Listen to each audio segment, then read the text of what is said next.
Amigos, y de repente todos los ojos se han enfocado en el caso Donald Guerrero, pero hacen un giro justamente en el día de ayer a la variación de la medida de coerción de Alexis Medina, Fernando Rosa y José Santana, quienes están implicados en el caso Pulpo. Vamos a analizar este tema desde la óptica legal. Vamos a hacerlo con nuestro jurista de cabecera, querido Francisco Álvarez Martínez, que está nuevamente con nosotros. Bienvenido, Francisco. Qué gusto recibirte una vez más. Un placer estar aquí con ustedes. Gracias. Vamos a iniciar, Francisco. Vamos a dejar claro, muy claramente establecido, que variar una medida de coerción no significa que el proceso está interrumpido. Sigue el proceso judicial en contra de Alexis Medina, de Fernando Rosa y de José Santana, implicados en el caso Antipulpo, ¿correcto? Claro, lo que sucedió ayer no tiene nada que ver en relación a la acusación, el proceso que va a mantenerse vivo hasta tanto tenga una sentencia definitiva. Bien, entonces lo que ocurrió ayer fue una variación de la medida de coerción.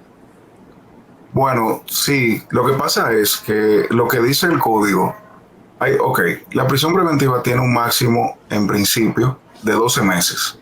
En casos complejos se lleva de 12 a 18.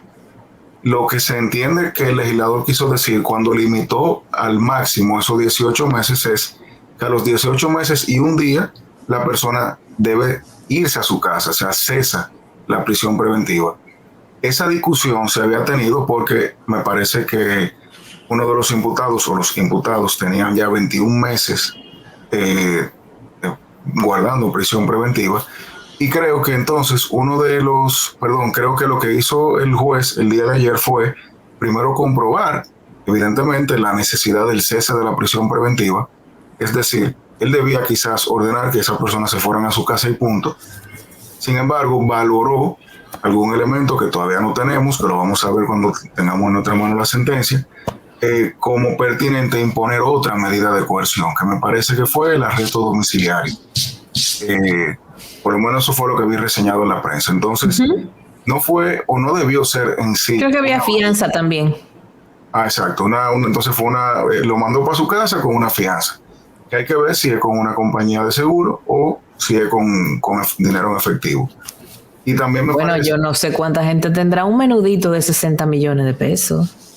No, si fue 60 millones seguro con una aseguradora. 60 millones uno, 30 millones otro, eso no, ¿verdad? Eso no está, eso solo está en el menudo, ¿no? No, en esos casos se contrata una póliza donde la compañía aseguradora le dice al Poder Judicial: yo soy el garante de que si la persona se sustrae, yo hago efectivo el dinero. Sí, pero si la aseguradora lo da es porque está ahí. No, y te piden muchísimo. O sea, no se lo van a dar a quien no tenga la solidez para avalarlo. No, a mí no me lo dan. Pero, no, a mí tampoco. Pero sí, ellos te piden mucha garantía, te piden inmuebles, te piden garantes solidarios. Claro. O sea, es una transacción compleja. Pero sí. Entonces, no le hubiese correspondido, pregunto, no le hubiese correspondido ni siquiera la otra medida de coerción que le dieron. O sea, tendrían que a los 18 meses y un día haber cesado las medidas de coerción. Sí, incluso yo soy de lo que pienso que lo que debía suceder era comprobar el plazo, ya 18 meses y un día, entre comillas, y automáticamente enviar a esa persona para su casa. Si era necesario imponer otra medida, entonces ya el Ministerio Público debía hacer su solicitud basada en los elementos que entendiera, y el juez ahí valorarla. Porque le pongo un ejemplo. O sea, primero confender la libertad pura y dura porque se venció el plazo. Y a partir de ahí, el abogado o el fiscal hacer una solicitud de una nueva medida de coerción. Exacto. Y le voy a poner un ejemplo. Si yo soy el imputado y ya después de 18 meses me mandan a mi casa y me citan a una audiencia y yo, Francisco, no voy, entonces eso puede dar lugar a la imposición de una medida de coerción a raíz de que se puede interpretar de que yo hice algo que podía poner en peligro mi presencia en el proceso. Lo mismo pasa si yo, por ejemplo, Francisco, mientras estoy en libertad, llamo a un testigo y le digo: mira, si tú testificas, yo voy a hacer tal cosa, una amenaza. O sea, y eso no se pudiera hacer desde la cárcel también. Sí, lo que digo... Digo, con la cantidad de medios de comunicación y vías de acceso que hay ahora. Sí, oficialmente no hay esa comunicación. Exactamente. Pero sabemos que sí, porque todos hemos recibido llamadas desde la cárcel que quieren extorsionarnos y que nos ganamos un premio, lo que sea. Pero si bien es cierto que yo pienso que la prensa no entendió lo que pasó ayer, porque vi muchos periodistas que publicaban noticias, incluso pienso yo que lesiva en contra del mismo magistrado, que lo que estaba haciendo era su trabajo, y debo decir, aplicando lo que la ley decía. Yo creo que eso parte de la falta de comprensión de lo que se estaba discutiendo, porque mucha gente entendió que eso era un descargo, y eso ni siquiera está juzgando la culpabilidad de la persona. Ahí se está hablando de si la persona tiene o no que permanecer preso mientras se defiende del proceso grande, que es lo que va ahora. Entonces, el proceso continúa. Yo pienso que hay que hacer, Francisco, tanto la comunidad jurídica, independientemente de banderías políticas, porque yo creo que el problema es cuando se mete la política, es explicarle a los ciudadanos, a la sociedad, que la prisión preventiva no es lo común. De hecho, me parece que en nuestro país se hace un uso excesivo y abusivo. Compartía esta mañana en mis redes sociales que en un artículo publicado en febrero de este año, el periódico Diario Libre decía que hasta un 58% de los presos de las cárceles de nuestro país corresponden a prisión preventiva. ¿Qué es lo que pasa? Eso es una locura, eso es una cifra absurda. Lo grande es que nosotros tenemos estadísticas de hace más de 12 años donde la prisión preventiva ha sido más del 50% de las personas que guardan prisión. O sea, cuando tú vas a la población que está recluida en diferentes centros, desde hace más de 12 años más o menos, el 50% o más corresponde a prisión preventiva, no a personas condenadas.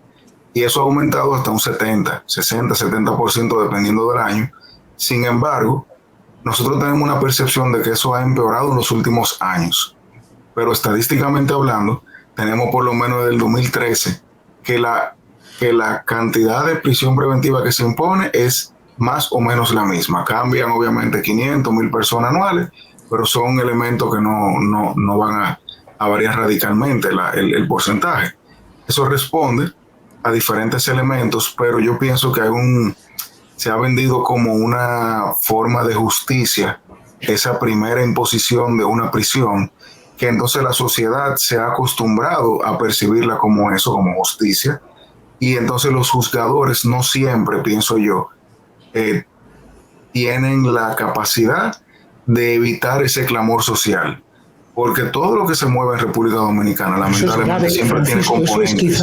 Francisco, quizá eso sea lo más grave de nuestra situación actual. Y yo lo comentaba esta mañana en un grupo que tenemos de amigos, y yo decía que, bueno, que al final al fiscal lo vamos a juzgar por lo que diga, nos podrá gustar más, lo podremos considerar buen fiscal o menos fiscal, pero al final, igual que los abogados, siempre buscan hacer de su caso algo lo suficientemente grande para lograr lo que persiguen. Entonces un fiscal al final puede pedir 95 años de cárcel, podrá pedir la pena máxima, pero ahí está el juez, que el juez es el que tiene que poner ese balance. Si un juez transige ante presiones empresariales, presiones sociales, presiones políticas, ese balance se va a ir para el carajo. Entonces yo puedo entender, porque solo he escuchado a mucha gente que no, que es la costumbre que los jueces, por esta misma explicación que tú nos estás dando, por el histórico que tenemos en el mundo judicial, ya los jueces entienden que si no ponen una medida de coerción con prisión preventiva, pues la gente entiende que no se está haciendo justicia, pero la gente que entienda lo que le dé la gana, que con el tiempo entenderán lo que tienen que entender, pero usted no se puede salir de los parámetros que marca la ley y los procesos como tienen que ser. Porque ya sabemos que el fiscal va a pedir por su boca y puede pedir animaladas. En base a lo que pida lo vamos a juzgar como fiscal. Opinaremos de él después como fiscal. Será un animal, será un fiscal poco profesional, se salta la ley, todo lo que queramos. De ahí construiremos nuestra opinión a través del fiscal. Pero él lo va a pedir, porque por pedir puede pedir misa. Igual que un abogado, cuando tú lo contratas, dice, no, vamos a meter que te hizo un desfalco, que te hizo un no sé qué, que te hizo no sé qué, porque sabe que al final todo eso se irá desmontando y se va a quedar con tal cosa. Pero el juez no. El juez no puede actuar de esa manera. Entonces, si nos seguimos acostumbrando y vemos, como tú decías también, a periodistas y a comunicadores rajándose las vestiduras porque ayer, después de, entiendo yo, haber violado ya los procesos de esta persona, porque ya no es que llevara 18 meses y un día, llevaba casi 2 años. Entonces, su proceso se violó hace mucho tiempo. Por mucho que querramos que se haga justicia, si esa no es la forma, esa no es la forma. Por mucho que lo quiera imponer un fiscal por lo confundido que esté o por los intereses que tenga o por los intereses a los que responda. Porque puede ser todo al mismo tiempo. Pero lo que no podemos es permitírselo a un juez. Creo, ¿no? Sí, exactamente, porque eso que tú dices, Pinky, es muy importante, porque miren lo que pasa. El juez que emitió ese fallo el día de ayer, yo le puedo decir como abogado de que es un fallo apegado al derecho. Nosotros no podemos juzgar, podemos, pero podemos también no hacerlo, juzgar las actitudes que tomen las partes del proceso, no solamente de lo que piden, sino de cómo reaccionan luego del fallo. Yo puedo entender, por ejemplo, que si el Ministerio Público pide que la pared sea blanca y se la pone en verde, el Ministerio Público esté inconforme. Yo puedo entender igual que si una parte pide que se levante una pared y no se levanta, pues yo entiendo que esté inconforme. Sin embargo, cuando el juez falla, como falló, en derecho, independientemente de nos guste o no, y vemos como en la prensa incluso un comunicador, entre comillas, hasta publicó su foto y dijo, el que lo vea en la calle, dígale que usted se avergüenza de eso. Sí, terrible también, sí.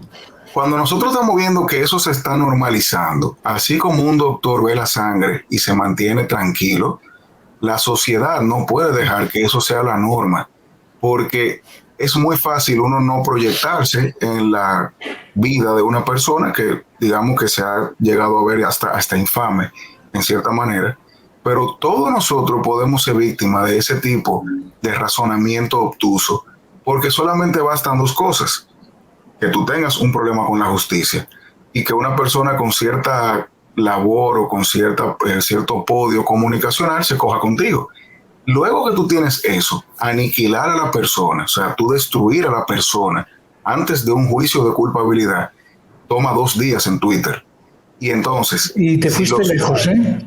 Horas. Sí, toma horas. Y si todo eso se lo está aplicando a un tribunal, a un juez, entonces se crea esa aprehensión. Y yo recuerdo que hace como un año hubo una ex magistrada de la Suprema Corte de Justicia que en un conversatorio organizado por una universidad admitió algo que todos sabemos: los jueces son seres humanos, tienen familia, claro, tienen personas a su alrededor.